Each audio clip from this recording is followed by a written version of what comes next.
Hey there folks, I am the Mighty Plantain. Thanks for checking out this video. Now I'm going back a couple of months to when I was at Cushnoc last and won their annual Stein holding competition for the second year in a row. Well, there's some debate on that, but I think... Anyway. I reviewed the film, the limited film that I had, and I still won. There was some sweat on the glass that dripped on it, but I definitely didn't spill the beer. Anyway, that hit me up if you've got film that disputes it. I want to see it because I don't feel good about this win. I do not feel good about it because there's some question about it, and I can't prove that I'm not right. So anyway, Cushnoc, great brewery in Augusta, Maine, and they have a satellite on Route 3 in Augusta, Maine. But this is Yankee Racers IPA.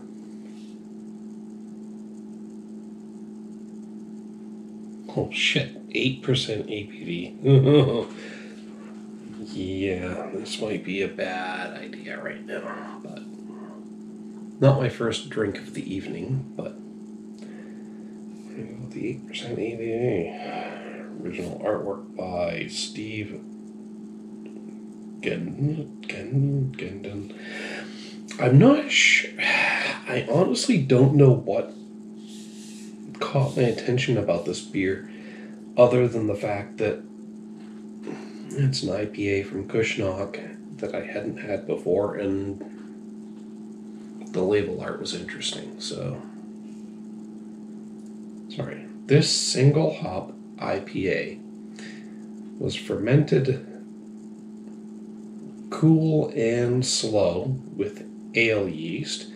A very crisp and clean malt profile showcases the wonderfully juicy hop characteristics. Sorry, I had to squint because the print is very small. Anyway, again, I'm not sure what caught my attention about this beer, but it's definitely not my first one of the evening. And it's been sitting in my fridge for a couple of months, but definitely want to check it out. Cushnoc's a winner of a brewery. I mentioned that before, so here we go.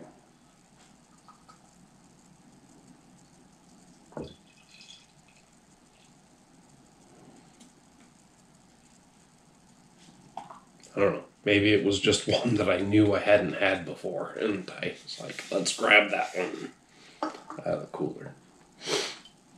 But clear, not hazy, maybe slightly hazy, but not like hazy, like a lot of fucking IPAs feel like they need to be these days. Very effervescent. There's a lot of little bubbles still coming up from that nucleation point in the bottom, but the bubbles that were already there are just kind of floating around. It's like a lava lamp of tiny bubbles. Beautiful, beautiful beer with a slightly orangish yellow trending towards coppery hue.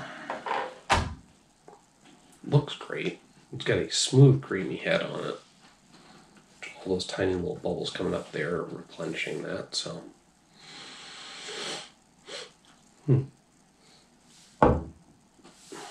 There is a slightly metallic tang to an overall hoppy bitterness, but there's something else there. There's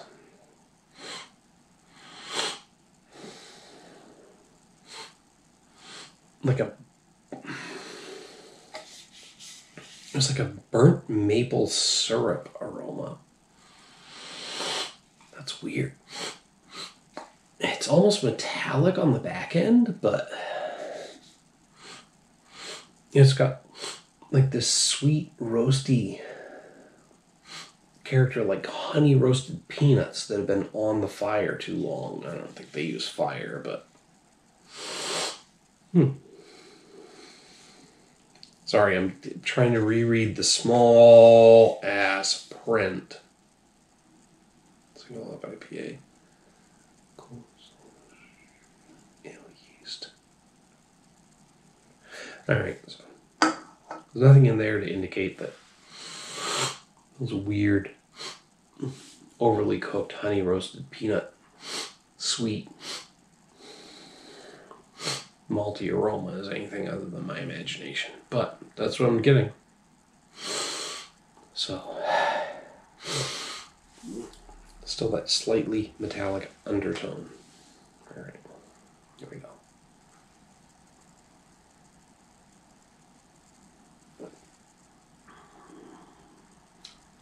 Ooh. Nice medium mouthfeel. Smooth, easy to drink. Almost an oily character. Not in a bad way, but hoppy and oily. It sticks to your tongue.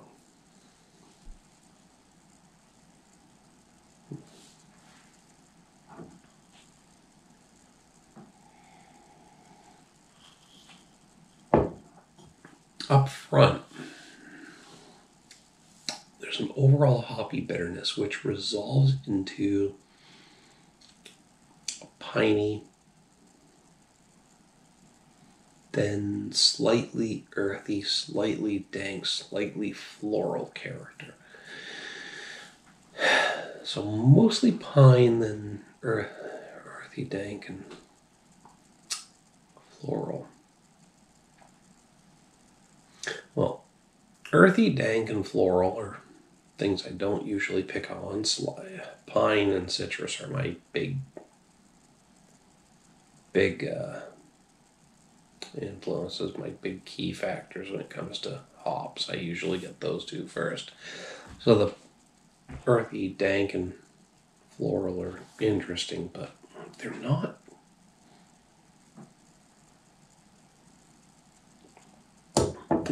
major components of that hop profile.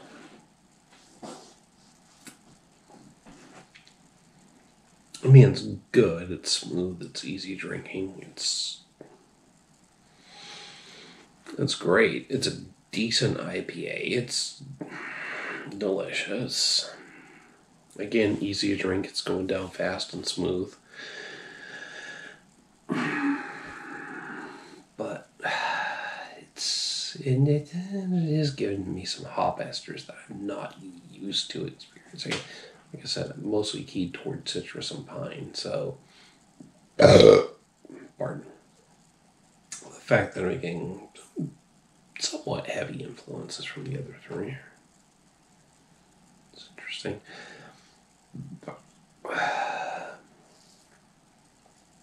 I'm going to drop a 4 out of 5 on this one. Now, on a scale of 1 to 5, 2.5 is average. So 4 is pretty decent. It's just not distinguishing itself enough to bump it up to a 4.5 or a 5. A 5 is like a perfectly balanced beer or a wow reaction. 4.5 is something somewhat unique or different. And again, this is my own personal scale as I've evolved it over time. I mean, back in the day, a fucking Miller Lite would have probably been a 5 Sam Adams Boston Lager would have been a 5 out of 5. It still is.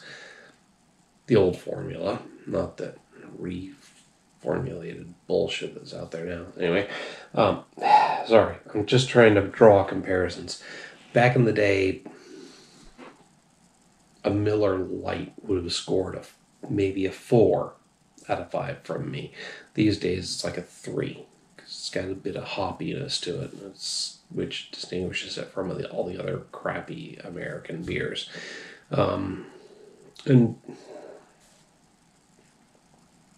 All right. This whole spiel here is just to justify giving this a 4 out of 5 versus a higher score, which is completely unnecessary because it's my own personal taste, my own personal ranking. Folks, you know that beer taste is subjective. Every individual is different, and the reasoning for ranking beers the way we do is different. Tomorrow I could pick this up and be like, oh, fuck this, it's 3.5. Or I could be, wow, it's a 5.